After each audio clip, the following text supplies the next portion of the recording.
Hello viewers, my name is Zack Hardy, and allow me to fix my computer because it wouldn't be a Unitards video if I was ready right off the gate.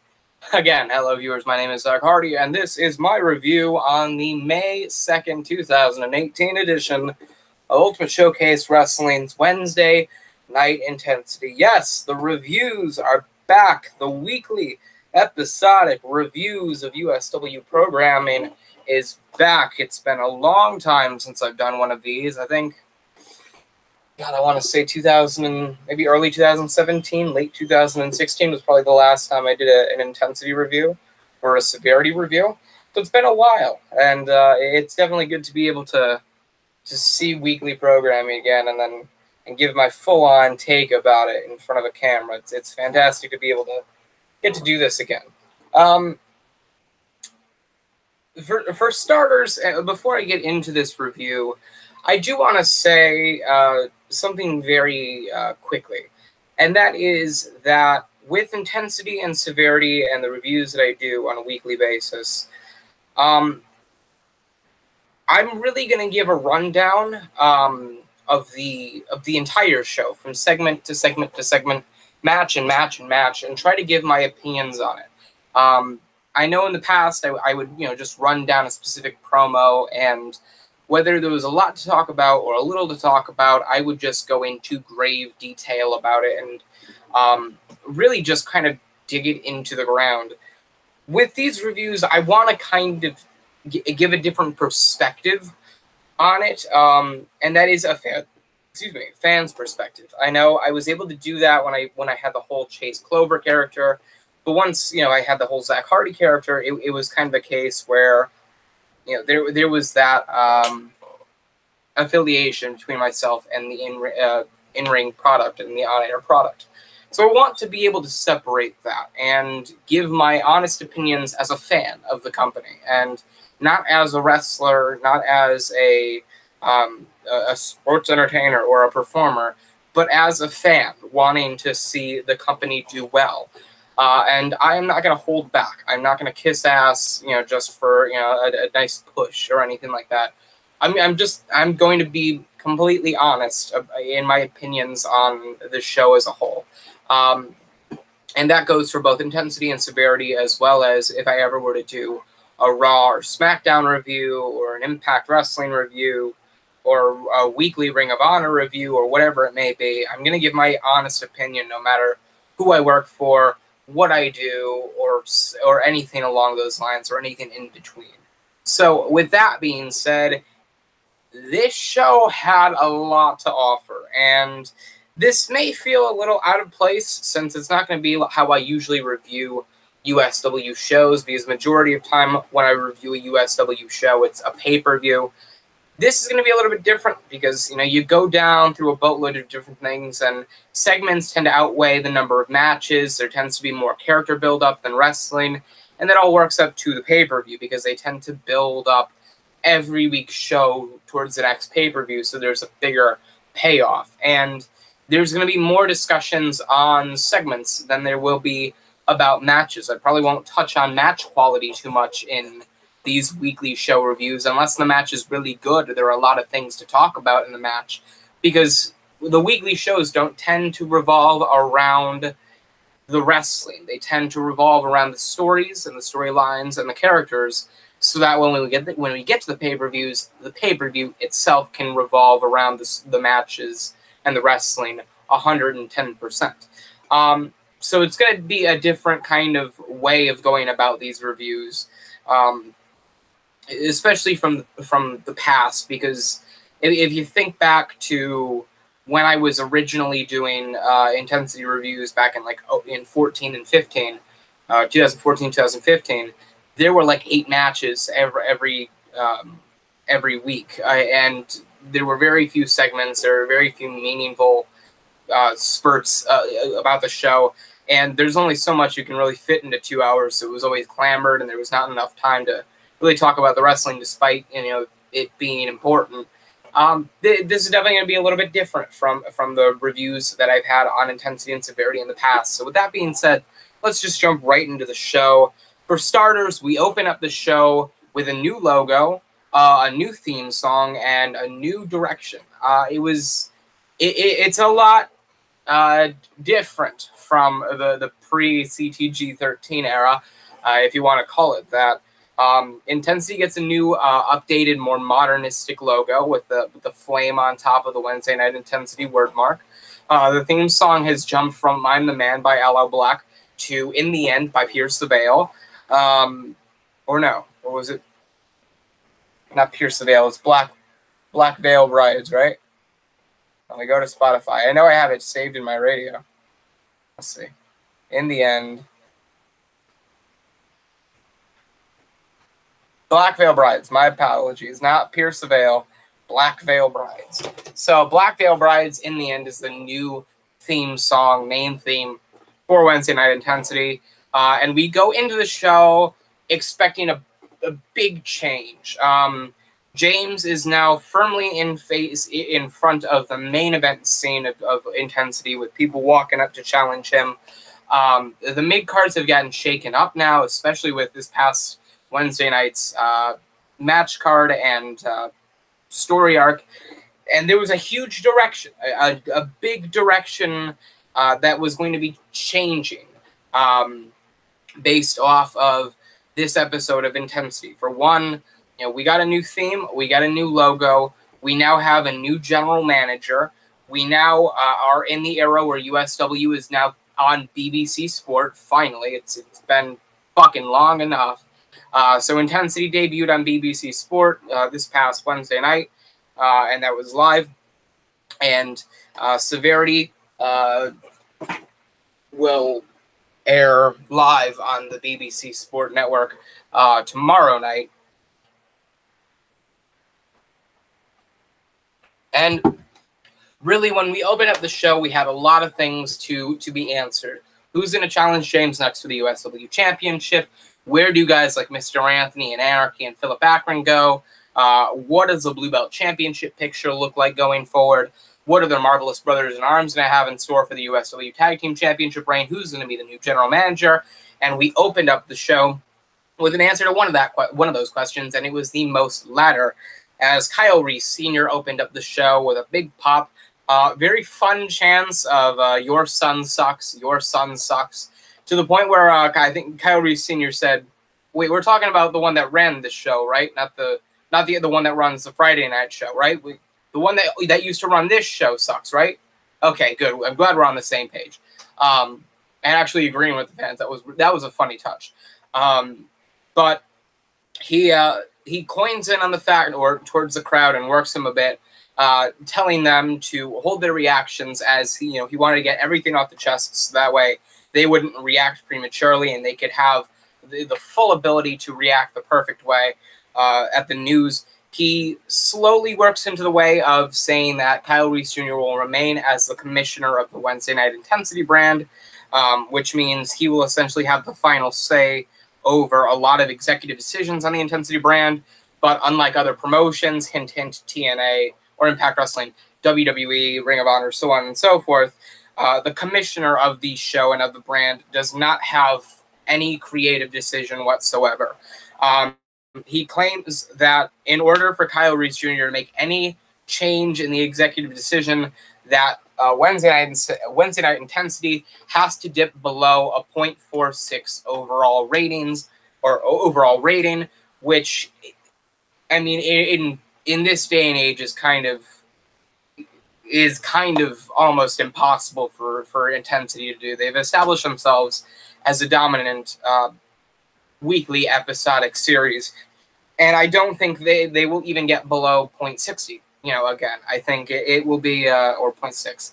Again, it will be one of those things where I think whoever is in line for general manager position now, or as I don't want to spoil it, but whoever's in line for the position now will be in that position for quite a long time. USW is not one to really kind of switch gears into a different kind of direction. Kyle Reese Jr. was the general manager of Intensity for 2013 was when Intensity debuted. So he was the general manager and commissioner of Intensity for 5 years. So if that doesn't tell you a lot about USW's creative arc, then I don't know what does. As a matter of fact, this is the first authority change on screen and on air on a weekly show under USW's programming branch of all ever. Martin Rees took the reins as the general manager and commissioner of Severity when it debuted and when it launched, and he's still in that position now. But you know, there was no change because he was the inaugural one. Kyle Reese Jr. was the inaugural commissioner and general manager. Now that he lost the general manager position from this past Sunday at Call to Greatness, the slot was now open. So Kyle Reese Jr. or Kyle Reese Sr. goes into the fact that while Kyle Reese Jr. is still the commissioner of Intensity, he has no decisions over the creative process of the show any longer. And if you want to react, you'll be able to react after this. He makes it clear that this morning Kyle Reese Jr. was given his severance papers from position as general manager of Wednesday Night Intensity, meaning that the slot is now officially vacated, or at least it was for the moment. And then he goes on just a little bit about the whole process and about how they were going to try and put their best foot forward to make sure that they hire somebody to take the lead and the reins of the brand for the fans and for the wrestlers themselves. But while that is being settled, Kyle Reese Sr. would take place as general manager for the short duration before they figure out a new one. And that seemed to be the end of the promo until Zack Hardy walked out, and that was a massive pop as well. And it was kind of fitting that it all kind of culminated with that. Zack Hardy was, held the USW title, which was essentially him at the top of Intensity and the top wrestler on the Intensity brand. Got screwed over by the general manager, challenged the general manager to put his job on the line, beat the general manager, and forced the spot to be vacated. So it was only kind of fitting that he filled the role that screwed him over in the first place. So it was a nice little coming to the full circle kind of thing. And he gets into the ring, kind of works the Newark crowd about, hey, how'd you guys like Call to Greatness this past Sunday? Yeah, everybody ready for tonight? And working the crowd just a little bit. And then he kind of delves into Kyle Reese Jr. and his reign being over, and then very quickly transitions into the statement that they were going to work on finding a winner because Intensity needs a winner. And it was really the theme of the promo as Zack Hardy kind of walks out and states, I don't get me wrong, I don't think that the executive process is anything below top standard and top notch. I'm just saying perhaps there are people that can give you maybe an option you didn't look at too highly beforehand, but now would have a more keen eye on. He goes into to mention names like Christian Knight, who is a big executive backstage for both brands and the company as a whole. Marcus Felton, who was Kyle Reese Sr.'s old color commentary partner on Intensity from 2013 to 2014, and has been really the face or the voice of Intensity for the past 5 years. But states that there was one person that was under the radar and too underrated and is worth so much more than that gave it away, but that they were ever warranted for, and walked into a world that many people see is not something that they belong in, and yet owned whatever they did. And so they kind of work that forward. And then Kyle Reese Sr. Just kind of hints at the fact of, well, sure, go right ahead. And Hardy then talks about how he beat Kyle Reese Jr. at this past Sunday's Call to Greatness, and therefore he was a winner then. What's to say he can't pick a winner now? And says there is one person on his mind that can really take the reins and be effective in it. And Kyle Reese Sr. then stops him, cuts him off, and says, you're one of the faces of the company. You are one of the best wrestlers we have on the roster. I can't just let you leave one position and go to a higher up occupation. And Hardy then cuts him off and says, oh, no. I wasn't talking about myself. And then the pause. I was actually talking about her, and points up to the crowd, or points up to the entranceway. And right then and there, Roseline starts walking out, and to a huge pop. Newark big Roseline fans. She walks down to the ring, hugs Hardy, shakes the hand of Kyle Reese Sr., the crowd starts chanting, "We want her, we want her, we want her," kind of solidifying the fact that their voices have been listened to by the boss of them all, as to who they want in charge of Intensity. They shortly list her credentials as leader of a shit ton of clubs and high schools and colleges. And now she went to college and so on and so forth, minored in public relations, this, that, and all the other shit. And then Kyle Reese kind of takes one moment, stands back and goes, "You do know how much of a task this is, right? You're a woman walking into a man's world in a position where, if you don't succeed, can affect the way that this process goes about for decades to come. And if you do succeed, you alter the face of professional wrestling, in this company at least, for the rest of time." And Rose, just kind of nods and is in agreement, and how she's been around this stuff beforehand, and she's ready to take the reins. And Reese goes, "Well, the hell, I haven't been very involved in this company for the past couple of years. Fuck it, you're hired," and just offers his hand, and immediately a pop reigns through the building. So Roseline shakes Kyle Reese Sr.'s hand, effectively meaning that Roseline is now the new on-screen general manager of the Wednesday Night Intensity brand. I think this is a perfect fit. I think that the whole story of Kyle Reese Jr. being a manipulative prick, using his power against his employees, but mostly targeting Roseline out of all of them because she's in a world where he feels she doesn't belong in, and is just this measly interviewer while he runs the whole show. And then, with that, those two characters were cemented in that, and then Zack Hardy was implemented in that feud, coming to Roseline's side, which kind of ticked off the boss and made him feel like he could turn on him like that. So what's to say he won't turn on him in the future? So that that leaves Kyle Reese Jr. to turn on Zack Hardy, cost him the USW title, and take away a shit ton of power that he could have had over Kyle Reese Jr., which led to the match, which put everything on the line, which knocked Kyle Reese Jr. out of power, and then put Roseline into power. So it was the vicious cycle just coming to a complete finish and conclusion. And it was great. It was, the whole storyline started with Roseline being looked down upon by Kyle Reese Jr., the boss, to where Zack Hardy then implemented himself, and then they got turned on by the boss, then, screwed, the boss out of his job, and then it was Kyle Reese Jr. at the end that's now looked down upon by Roseline, the boss. It's just, the story wrote itself, and that's just perfect execution. It was really fitting. I mean, don't get me wrong. If it wasn't Roseline, I would have loved for it to have been, Christian Knight or Marcus Felton, or hell, Baker Ottoman for that matter. Anybody really.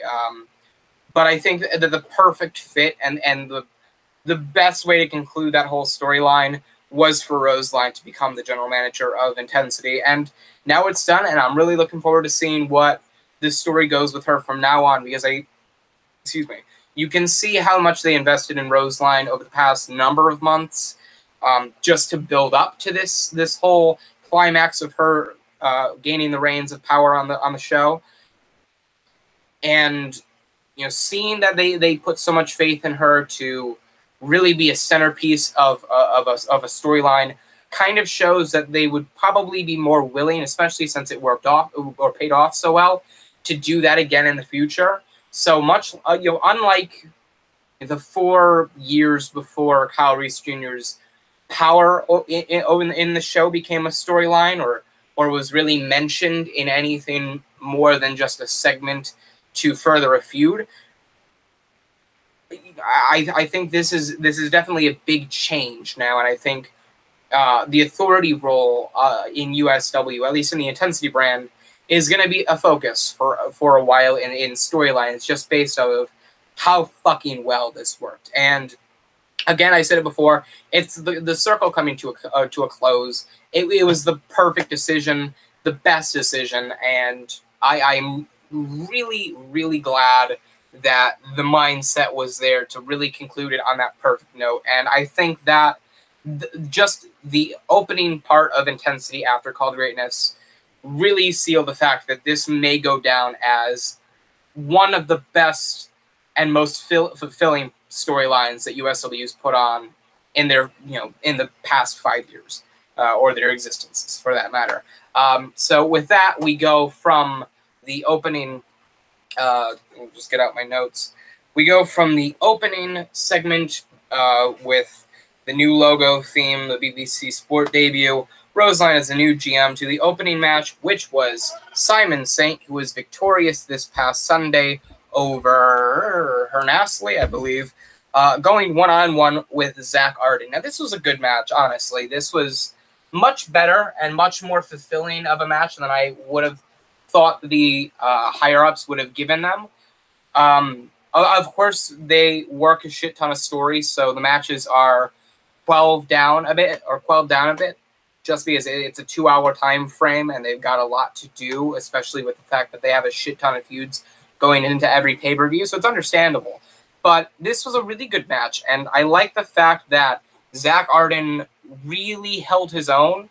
He just holds his own in a lot of feuds, but I think this one in particular really showed just how much they could do with him. And since it is the intensity after Call to Greatness, nothing would be able to tell me that after No Remorse, a lot of what happened on the intensity after Call to Greatness could affect the future ramifications of the stories and arcs past No Remorse. So I'm really looking forward to seeing what happens. Zack Hardy beats Simon Saint via a clean pinfall, which is honestly a little bit surprising after Simon Saint beat Hernastley at Call to Greatness. But I'm holding out hope that this does something bigger for the two of them. I would really like to see Simon Saint in a mid-card championship role, like the Blue Belt Championship. But I would really most surely like to see what Zack Hardy and Simon Saint could do character-wise in a feud against each other. Because if you were to look at their status on the card now, they hold it firmly, but they're both, I'm not going to say bland characters, but they are kind of one-dimensional in the fact of Zack Hardy is a resilient babyface that puts on great matches, but there's not much else to him. Simon Saint is a resilient tweener at this point, because I don't think he has a clear direction in terms of character alliance towards the good or the bad. That puts on really good matches, and that's about it. So I would like to see two guys like Hardy and Saint, who don't have a shit ton of character novelty in the current moment, establish their characters in a feud against each other. And I think that would work extremely well, especially with guys like Zack Hardy and Simon Saint that are so talented and have proven that they could pull off creating a character that sticks with the fans out of nowhere. This was a good match. I would love to see it again in a longer form, on like a pay-per-view with story behind it. I think it would be one of those things where it would be like a sleeper match. And I would just really like to see that. And I want to see more character development out of Simon Saint and out of Zack Hardy, as well as establishing the very heavily asked question of, is Simon Saint a face or a heel? At this point, we can really pinpoint him down to a tweener that's more towards the face side. But I think in a feud with Zack Hardy would play the baby face, which he does extremely well, and Simon Saint would turn to a more heelish route. So enough said about that. I've talked about my wishes for them in the future. And with that being said, we jump to the next segment, which is Nathan Greenway, who is, I guess, the new backstage interviewer for Intensity. Since Roseline is now the general manager of Intensity, she's no longer having her interviewer duties, which I think is completely understandable. Nathan Greenway is now the new backstage interviewer, and he had a segment with USW champion James, who essentially said he had a tough fight at Call to Greatness, but he's not done yet, and he'll make an announcement at the end of the night.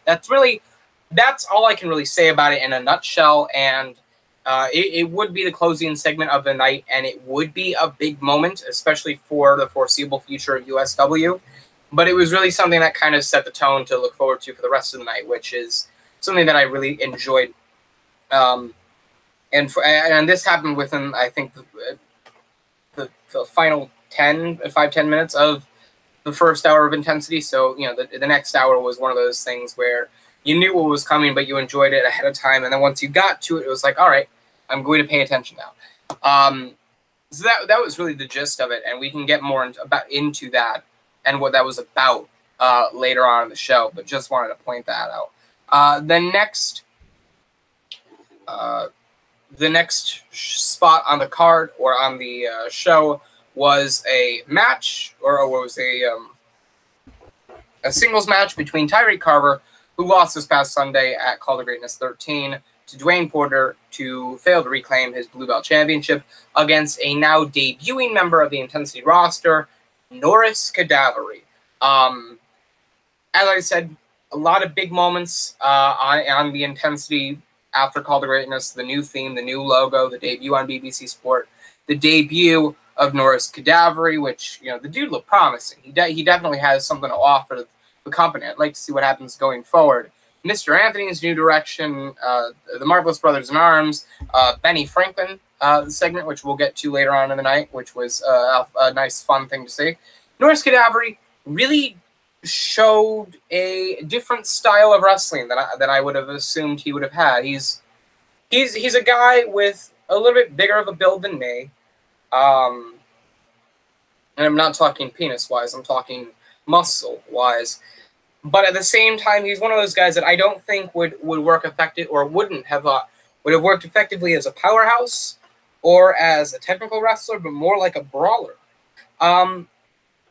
Which I don't tend to see very often, but he actually proved me wrong. He was a mixture of both technical wrestling and submission wrestling and ground-based wrestling. So a lot of joint manipulation, such as, you know, twisting the elbow, the shoulder, the fingers, the knuckles, a lot of that, which is something that you don't see a lot of in USW. It tends to be the basics, like a powerhouse, high flyer, technical wrestler, submission, sometimes ground-based, but not very often. So this was a nice little shift, and I definitely think that could be something that they work into a more arrogant heel persona, which is something that you kind of saw. He looked like an arrogant prick, like a rich spoiled brat, and I kind of liked that, but in a more wrestling-friendly fashion. This match was good. Tyreek Carver is a really good wrestler, and he continues to improve.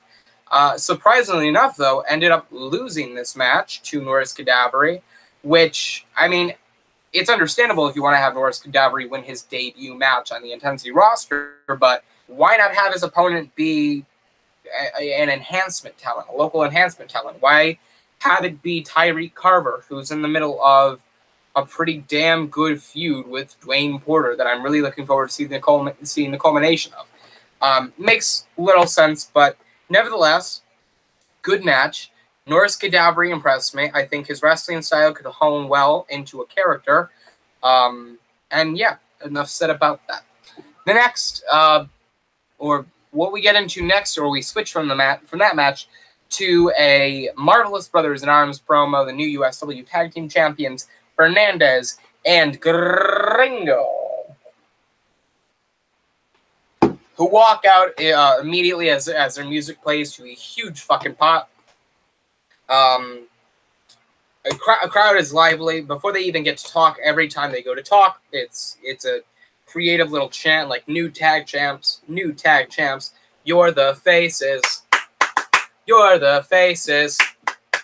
Fernandez, Fernandez, Fernandez. And then Gringo. I just liked. I love the fucking creativity. It's always fun to just air out those fucking chants. It's great. But they get in the ring. They cut a promo on how this past Sunday at Call to Greatness, they saw something that they hadn't seen in the past couple of months. They focused really heavily on what people thought were mind games, but were just their way of standing out from the crowd and showing their distinct styles compared to all the other tag teams, kind of make themselves feel stand out in the crowd, which is a good thing. But on Sunday, they realized that that doesn't always cut it, and how they had to end up switching their whole mindset of standing out from the crowd to being able to lead the standouts in the crowd, which I thought was a perfect way of summing it up. I mean, for months, we kind of understood that the Marvelous Brothers in Arms were a very comedic tag team, but were very capable as well, and could use that comedy in a match, but at the same time add something to the match with it. But you never really got to see that seriousness, and we just kind of accepted the fact that they were a very comedic team, and that they had a very, funny way about them in terms of how they carried themselves and how they carried their characters. But we never stopped to kind of question the reason for it, which, looking back on it, is kind of silly to think about, since with their original run, we questioned whether they were one of those teams that were just kind of shuffled together and had no charisma or chemistry, or whether they could make something of themselves. And they've obviously proved both of those to be true, that they have chemistry and that they can make something of themselves. But since we looked so deep into them when they had little and no character arc, now that they are so distinct from all the other tag teams on the Intensity roster, it's kind of funny that we didn't really take a second look and ask ourselves why they were that way. And I don't know whether USW's plan for the reasoning of that on Intensity being revealed as to beat everybody to the punch, or if it was always planned for them to bring out this more serious side, this more competitive side of Call of Greatness, and then explain why after leaving people in the dark. But it kind of worked all well together, and I think that the added element of the majority of people not questioning why they were taking such a comedic approach to their matches, I think that the fact that we never really questioned that made the promo feel a lot more impactful. And it makes sense when you think about it, because when it comes down to the tag team division on both shows, there are a few tag teams that really stand out, but they stand out for somewhat generic reasons in USW terminology. Jack Ramsey and Austin Cole are the guys that like to ground and pound their opponents and keep them in their corner to keep them isolated from their tag team partner for the upper hand. But at the same time, that's a match-wise distinction, which is a big focal point in USW. MP45 were distinct because they were characters that didn't really care and found each other in a wave of people that cared as people that didn't care, and they found a similarity over that, which is character-wise, and which is character development, which is another USW thing. The Martin brothers stood out from the crowd because of their tenure with the company and their tenure as a tag team and their blood relations, as in they are family, which is essentially character as well, which is another USW thing. The same can be said about the God Complex, as they are very heavily character inspired. The same can be said about the Mobocracy, as they are trying to change the face of wrestling in total, which is kind of an executive way, which is another USW thing. And more examples are the Promised Land, with Samuel North and Blaine North being brothers, but at the same time, Tanner Wallace and Blaine North being a part of this group that originally intended to forge a pathway for everybody involved to a brighter future that they hadn't been a part of before joining, which is character-wise, which is another USW thing. And you could count the comedic thing as character-wise, but I count it as this more humorous side of USW, this more comedy-eccentric side of USW, which is something I don't think I've ever seen before, unless it's been this little subtle hint in a promo, like when Triple H talked about Edge's first WWE Championship reign, all those many, many moons ago, and how he took a nap for 20 minutes and missed the entire thing because Edge's reign only lasted a couple of weeks and was so short. those are the subtle comedy things that we get, those comedy bits that we get in USW every so often. We don't really get a comedy-centric act, to my knowledge, ever, really. So that kind of really stood out the Marvelous Brothers in Arms from the crowd. And while they could have used this case of what they were originally going to be saddled with, of we are high and almighty, is this character thing, which is very regular to USW, but they managed to switch it to a comedy, or to have a comedic effect to it, which is why they are so over as fuck, and really added a new element to to reasons for something happening in USW that wasn't very regular, or wasn't very or wasn't seen very often. So I thought that was a brilliant touch, and really kind of pieces everything together. So I don't know if they're going to continue with a very comedic-centric style going forward, or if they're going to, or if they're going to continue to have this kind of serious mindset, but add those splashes in. They've already, accomplished their goal of standing out from the crowd. Now their goal is essentially based off of what they said, to be able to lead those people that stand out in the crowd to getting out of the crowd and into their own. So I really thought that came together extremely well, and of course they are over as hell.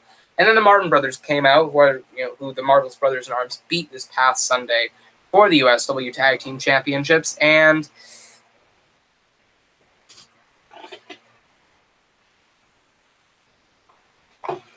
I mean, I'll be honest, a lot of people are talking about how the Martin Brothers, or an apparent Martin Brothers split, is just imminent now. I don't really see it. Primarily because I feel as though, listen, the Intensity Tag Team division is kind of empty at the moment. You kind of have Zack Hardy and Xavier King, despite them not really being a team, just really off and on kind of thing. You have MP45, which is kind of falling down the ranks, but will eventually kind of climb back up. You have the Martin Brothers in Arms, or the Martin Brothers and the Marvelous Brothers in Arms, and that's about it. So, with the Martin Brothers, I think they have a huge tenure with the company, and when you think of guys that can put over younger talent for future promise in USW, you think of guys like Cannon and Majigetta and Zack Hardy and Western Light, or you did think of Western Light, and Yo-Yo Joe and Morbid and Derek Carter, and you think of the Martin Brothers. You may think of the Marvelous Brothers in Arms, but maybe less now. You tend to think of guys maybe like Alexander Rotten or Chris Ross or Philip Akron or Dwayne Porter and Dustin Raymond and so on and so forth.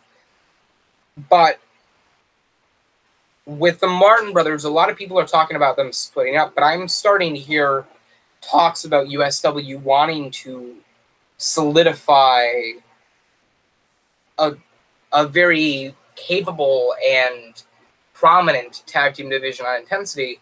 And if that's the case, then those are kind of contradicting each other, because USW's mindset would be able to would be to establish those tag teams as viable options for tag team champions. And an easy way to do that is by having the Martin Brothers put them over. And if they were to split up the Martin Brothers, that would kind of be costing them that opportunity to really do that easily with a team or two. And I'm not saying do that to every team, because at that point in time, you take away that power from the Martin Brothers and really back yourselves into a corner. And I know they know that.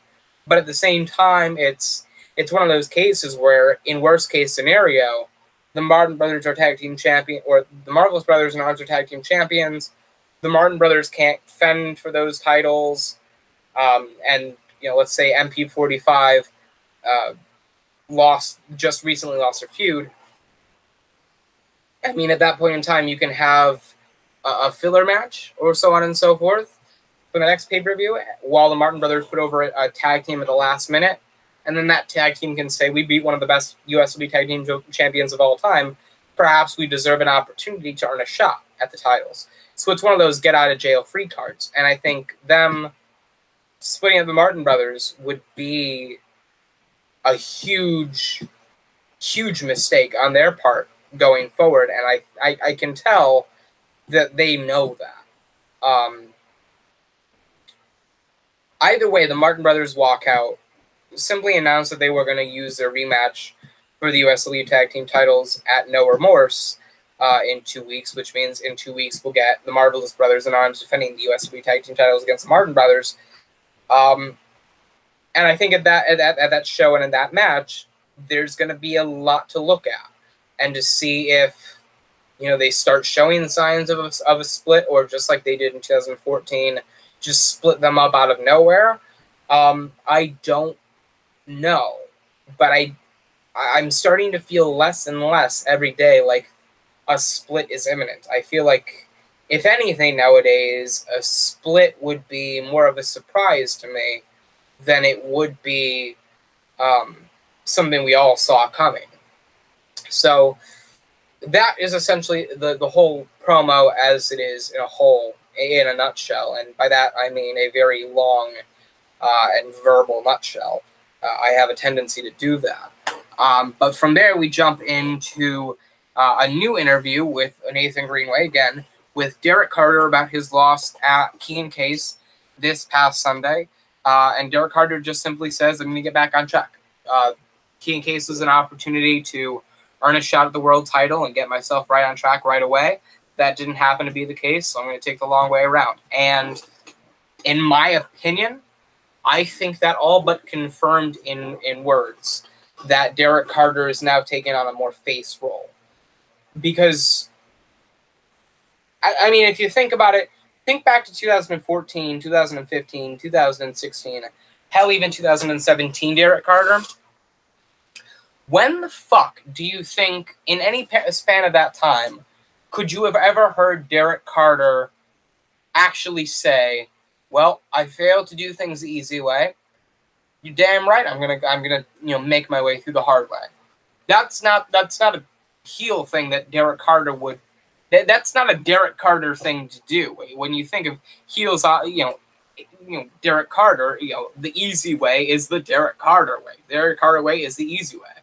And for Derek Carter not to do the Derek Carter thing, that kind of shows more of a face tendency than a heel tendency, and I think that's just setting in motion a face turn for Derek Carter, and I think it's very subtle, and perhaps I'm looking too far into this, but I mean, again, that's not something you'd hear from Derek Carter as a bad guy. You don't hear Derek Carter go, well, I couldn't get things done the easy way, so I'm going to try my damnedest to do things the hard way. No, he would just... I'm sorry? Oh, sorry. But that's not something you see from Derek Carter as a bad guy. That's not something you can actually picture him saying 2 to 4 years ago. So I think that's that subtle thing where you have Derek Carter kind of on a new path, which I think is perfect timing, honestly. I think he's had one of the best heel runs USW's seen ever. And I think it's going to work out extremely well, and I'm looking forward to it. From there, we go into commercial, and we come back to the next match on the card, which is the #1 contenders match for the Red Belt Championship. So the winner would challenge Philip Akron for the Red Belt Championship at No Remorse. And it was between Prophecy and Mr. Anthony. And going into the match, you kind of thought, how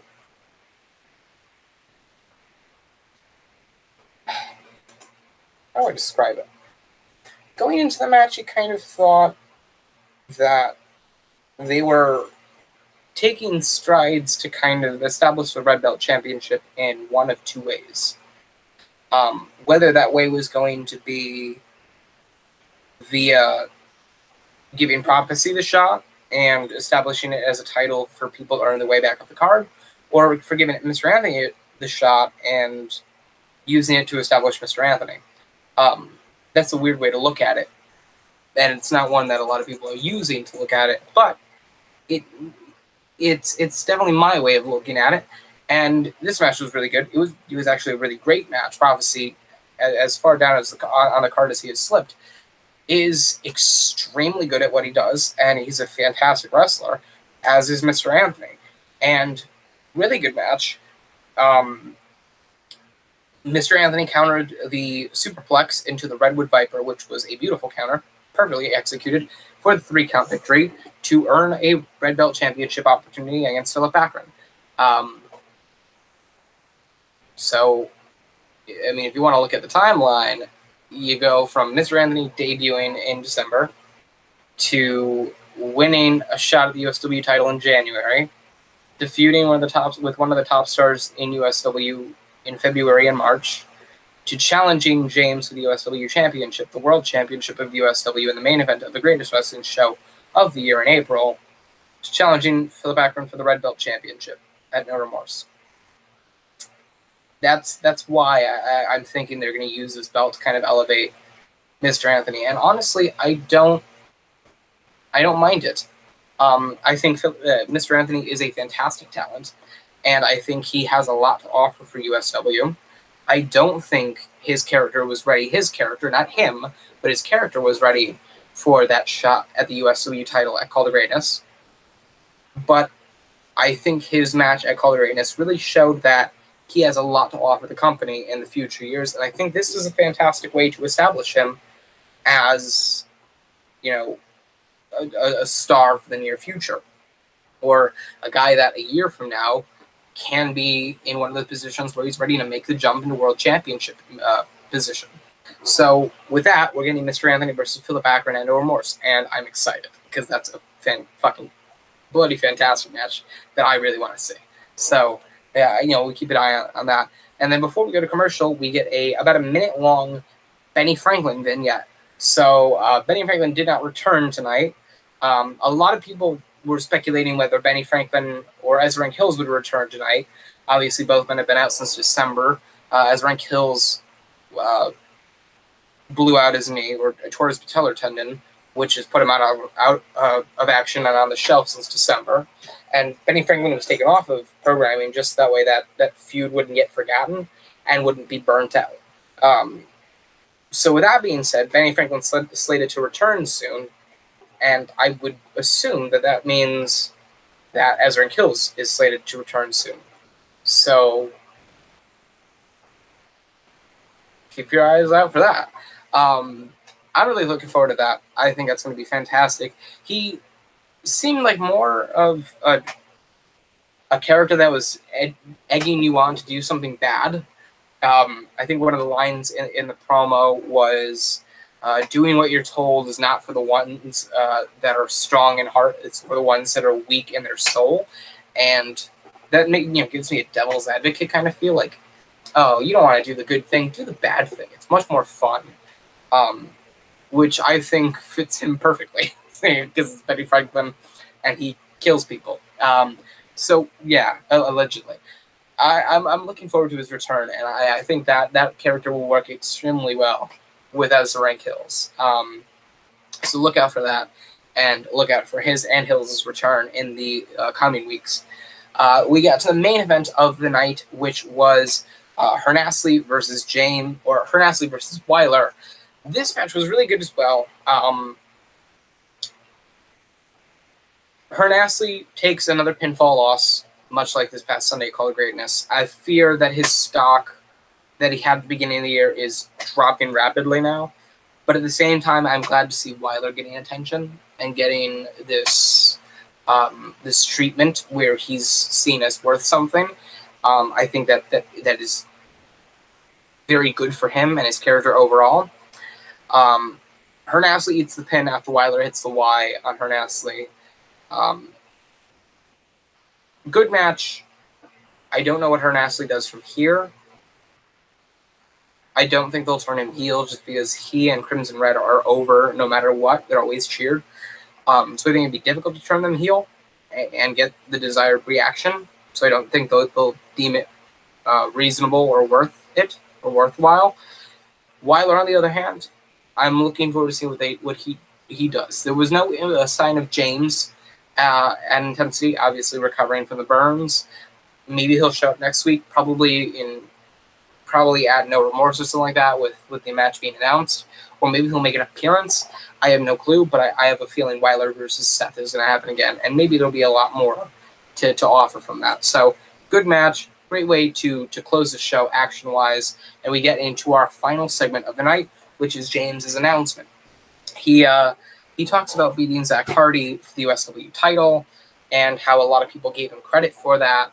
But after he beat Hardy because of Kyle Reese Jr.'s involvement, despite him not realizing that Kyle Reese Jr. got involved at the time, people started to doubt him. And then when his match, his marquee match, his biggest match of his career at Cult of Greatness for the USW title was against a guy that really doesn't deserve to be there, a lot of people started souring on him. So he talked about how he felt betrayed by a lot of the locker room and wished that, they at least had the balls to tell him to his face, because up until now he had only heard it from his close friends or from people that he trusted. And he named guys like Seth, and he named guys like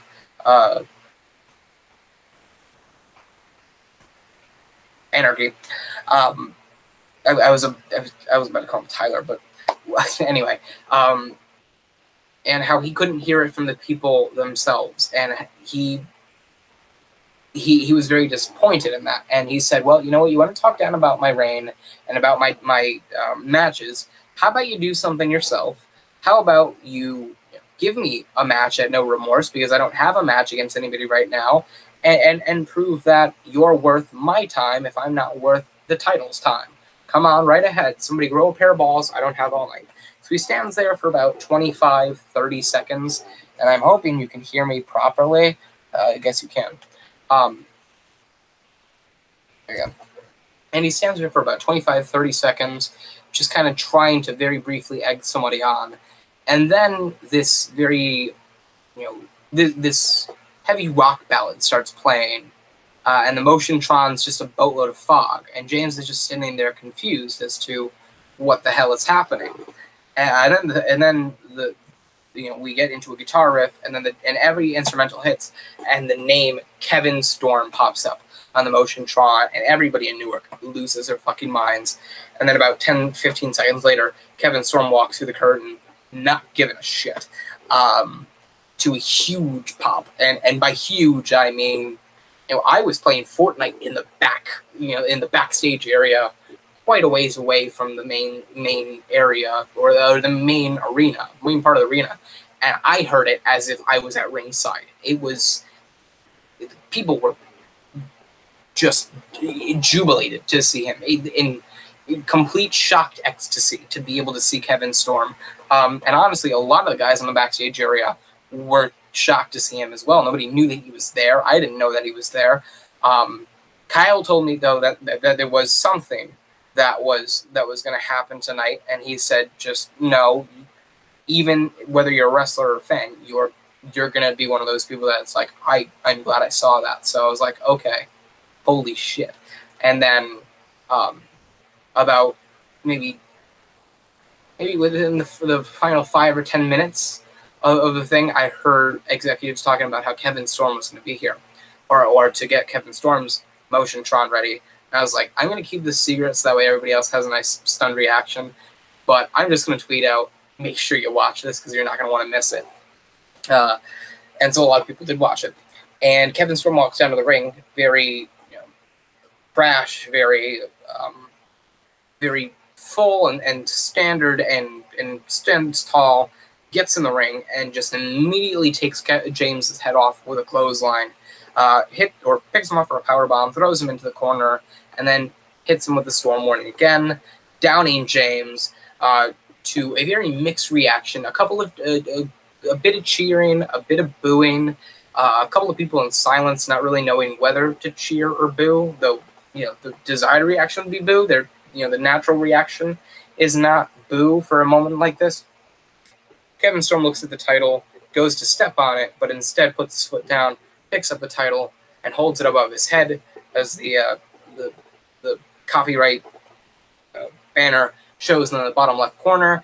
and they sign off from the night from Newark, and the closing shot is Kevin Storm standing over James, tending to his back, which is obviously hurting him, whilst Kevin Storm stands over him with his USW Championship. So with that being said, we close the night confirming that at No Remorse, Kevin Storm's going to return to USW to challenge James for the USW Championship in what should be the main event. And that is a beautiful way to cap off this show.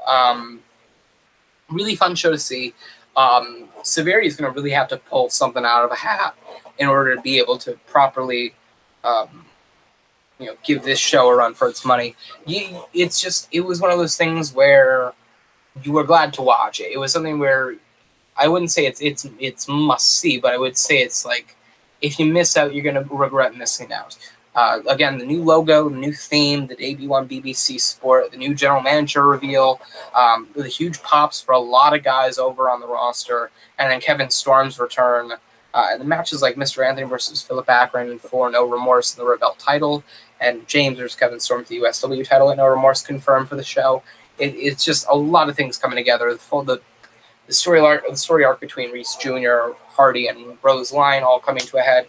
It was a well put together show, along the lines with the things like that went under the radar, like Norris Cadaveri's debut, who I think will be a name to look out for in the next year or two. And Benny Franklin's teaser return, which obviously has implications for him and Ezra Rank Hills, because they took him off screen because Ezra Rank Hills was gone. So if he's going back on screen, it must be because Ezra Rank Hills is about ready to go, which we've assumed now for a while since before Call to Greatness, but I guess they kept him off just past Call to Greatness, so that way they had more time with him. But yeah, overall, really well-rounded show, very well put together, very great show, in my opinion, to have after Call to Greatness 13. And yeah, unlike a lot of my other pay-per-view reviews, I'm going to give my weekly shows letter grades, ranging from A+, A minus, B+, B, B minus, C+, C, C minus, D minus, and F. So with that, D+, D, D minus, and F. And with that being said, with everything that happened on Intensity that was really noteworthy and really worth discussing, it's one of those shows where I would give it an A minus. I think I don't think it was a perfect show, but I think that it was definitely a show that you want to see and that you were glad to have seen. A lot happened on it. The near future was set up pretty damn well on the card, and overall, just a really good show in general that I think at the end of the day is very worthy of an A+ grade. So with that being said, I now leave the discussion up to you. I've said my part, and I'm dying to hear what you have to say for yours. What did you think about the show? What do you think about the future? Everything that happened. Did you like it? Did you not like it? Did you love it? Did you hate it? Let me know in the comments down below, and I'll be sure to respond to as many comments as I can possibly get. With that being said, I thank you for joining me here tonight. I sincerely hope you enjoyed. Intensity reviews will most likely be on Thursdays and forward, just because I'm most often going to be competing at the shows when they go live on Wednesdays, if they are live, which is discussion. But Intense or Severity probably on the Friday night, because I'm not a part of that brand. So just letting you know that. Again, Intensity gets an A minus. With that being said, thank you guys for watching. I hope you enjoyed it. Like, comment, and subscribe for more. I am Zack Hardy, and I will see you soon.